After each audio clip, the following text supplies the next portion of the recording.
Well, hey, how y'all doing out there today? Listen, as we all fight this war for the mind, the destruction of our brotherhood, the battle to keep us from being united, I sometimes point out things that may seem unusual to some, and then some people think about it, and a lot of people are like, wow, yes, we are being played against each other.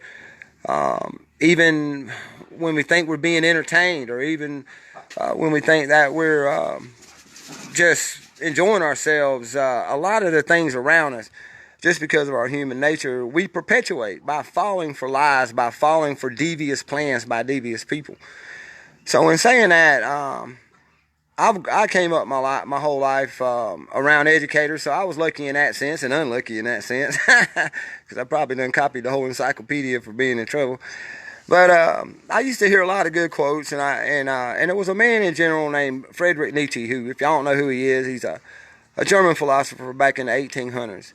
And most of his philosophy and his thoughts were about the truth about mankind, about us, our ugly side, the real, but also the powerful side, the beautiful side. A lot of truths a lot of people didn't want to hear. And because of who he was in the time period, a lot of it wasn't paid attention to. But as my life went on, Friedrich Nietzsche is probably the one reason why I have even the smallest understanding of any of us, mankind, myself included.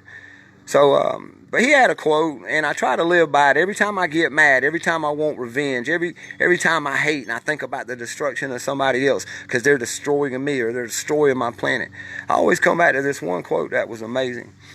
And Nietzsche had once said, beware when fighting monsters, not to become a monster.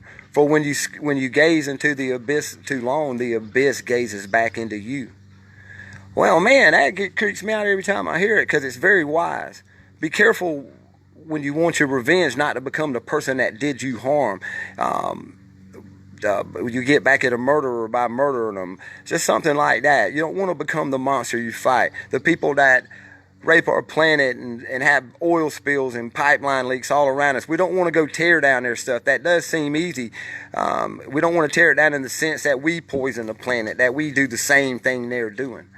So when we fight evil with evil, we perpetuate evil. We just keep it going. We keep the cycle going. So it's a hard line, but there's some good ways of pointing this out about how we're being fooled, how we're being manipulated into being the monster we fight. And y'all gonna say, well, Bill, what does that got to do with Django? Well, I actually and I wrote something about this on Facebook, so I want to explain it because I got a lot of different reactions. So I want to get it crystal clear what I was talking about, because this really goes for everybody, but especially the people, which would probably be mostly black folks that watch that movie, that probably watched it like Tarantino's movie Inglourious Basterds. If you were Jewish, you loved seeing Hitler get shot up, but still that man became the monster he fought, didn't he? But in Django, we have it probably appealed to black folks. You like seeing some get back. Look, I like not a one thing about that period of history. I actually watched it. I didn't watch it when it came out, I think back in 2012, because I just thought it was more division. But I actually watched it to see what Tarantino was getting at, because I don't trust him. He's a Hollywood weirdo and whatever. So they like to manipulate people, and I saw the manipulation.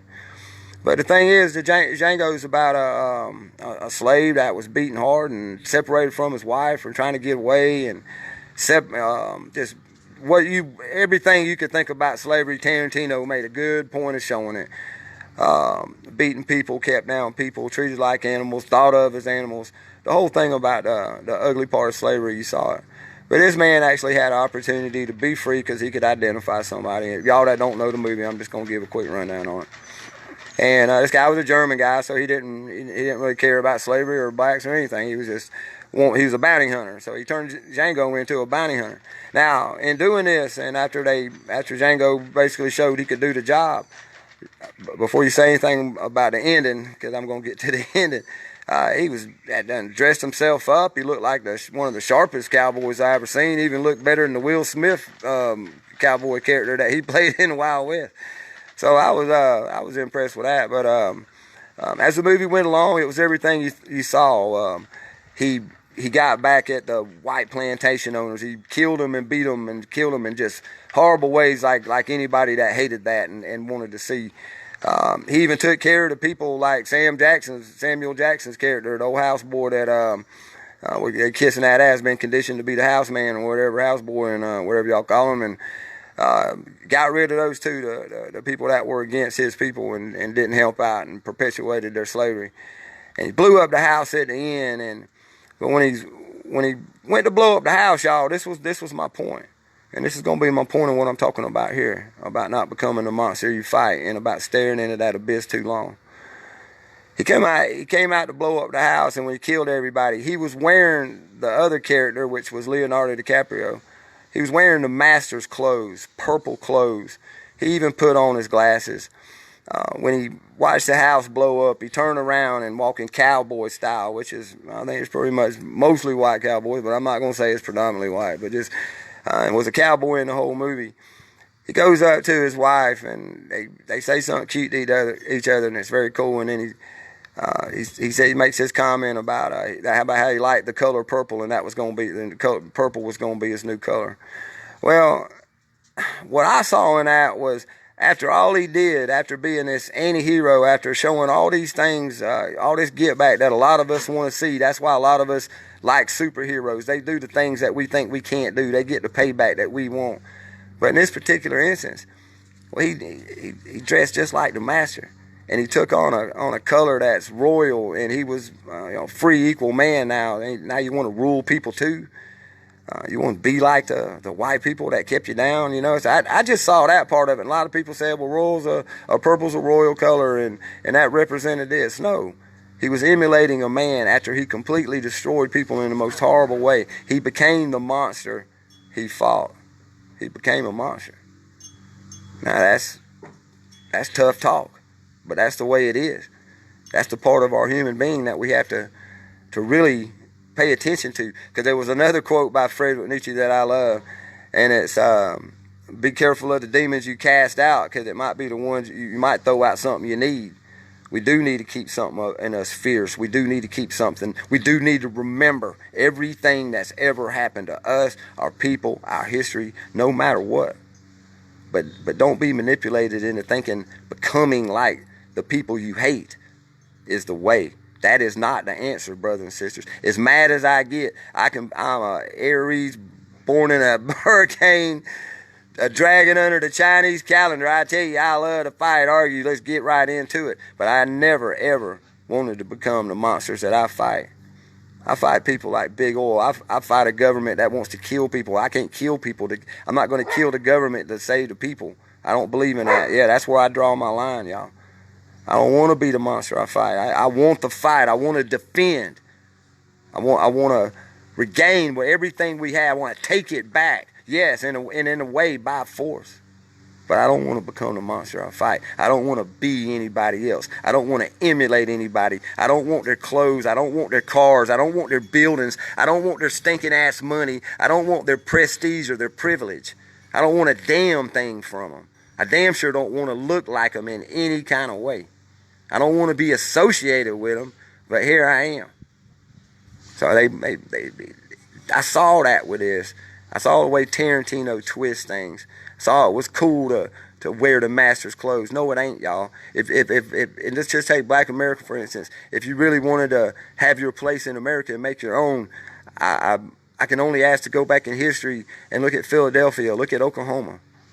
Look at where you've done it before, for your own selves, for your own people, making your own things for your own house. You already have your own style that white folks emulate, so everybody's trying to emulate somebody. Everybody sees a hero in somebody else. Nobody is being them.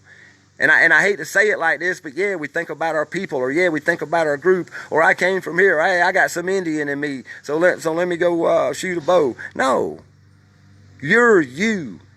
There comes a point in your life where you have to stop for a minute and remember that nothing in the world, even your mom right here today after Mother's Day, nobody has your best interest better than you. Nobody is ever going to know who you are but you.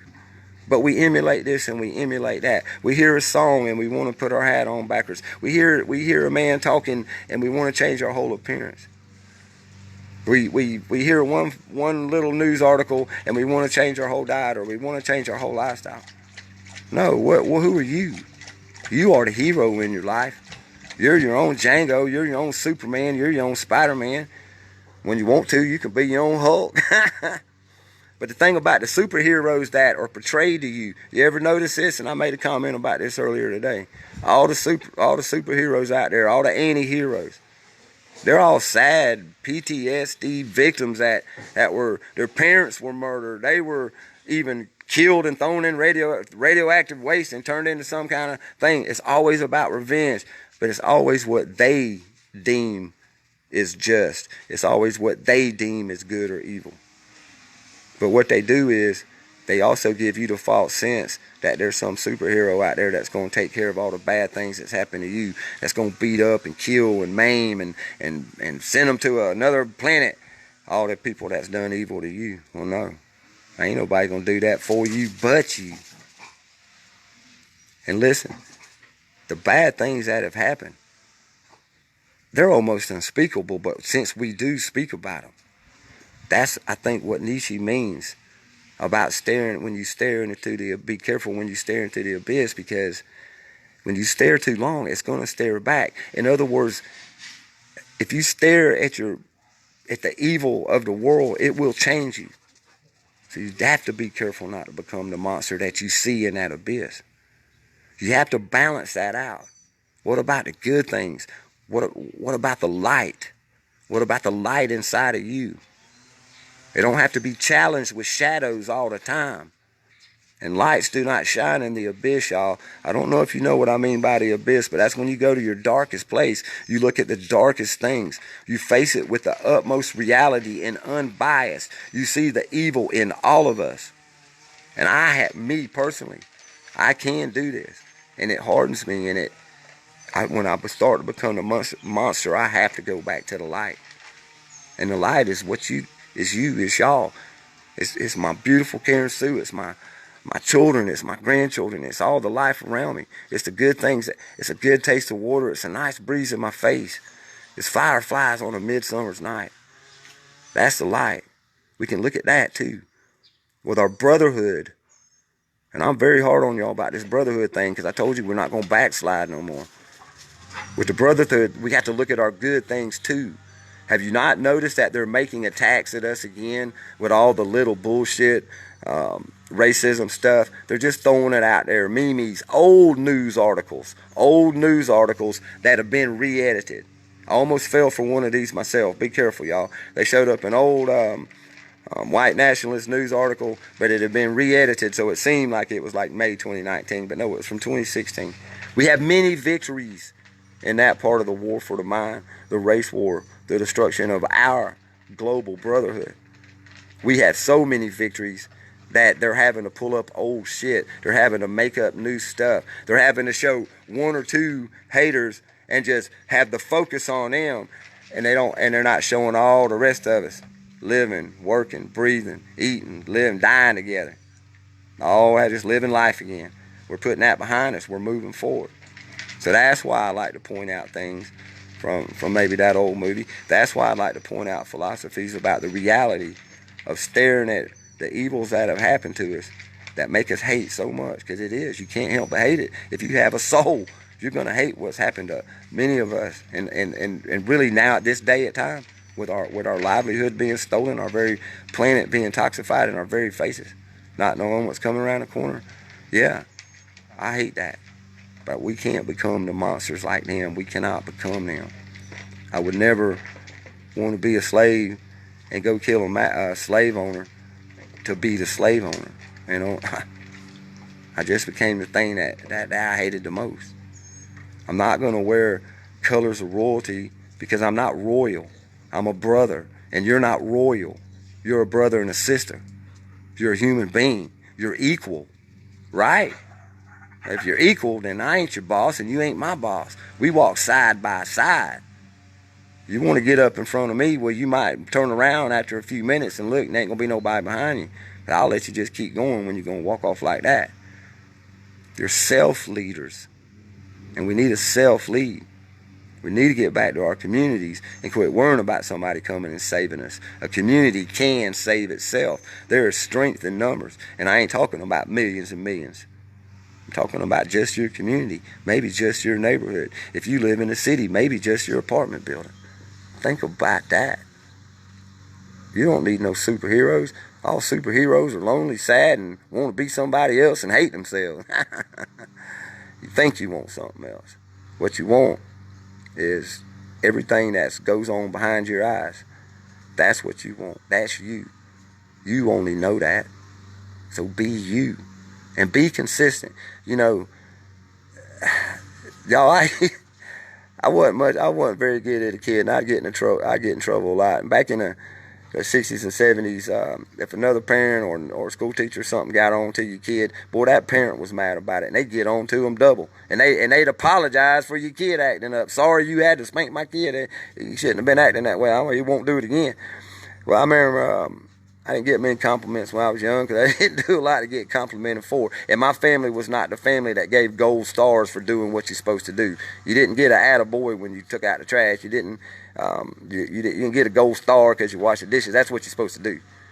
But in saying that, I got a report card that was very typical of most of my report cards, which shows a little kid that don't like school and didn't want to stay in class.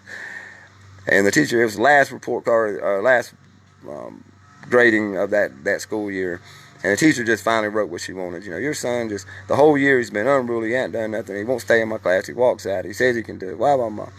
And my mom wrote something down there that I'll never forget, and I actually took it as a compliment, and it formed a lot of my life in the way I am. My mom wrote, at least he's consistent. You know, I didn't get whooped for that last report card. I was able to run off on that summer and have a good time. I didn't get no $1 for A, but I didn't get spanked for a bad note from the teacher. My mom said, at least he's consistent. Yes, I am. You may not like me on a lot of things. You may love me on some, but I'm always me. I'm always the same. Every time you talk to me, you get the same. I'm only saying this as an example to that you can do this too.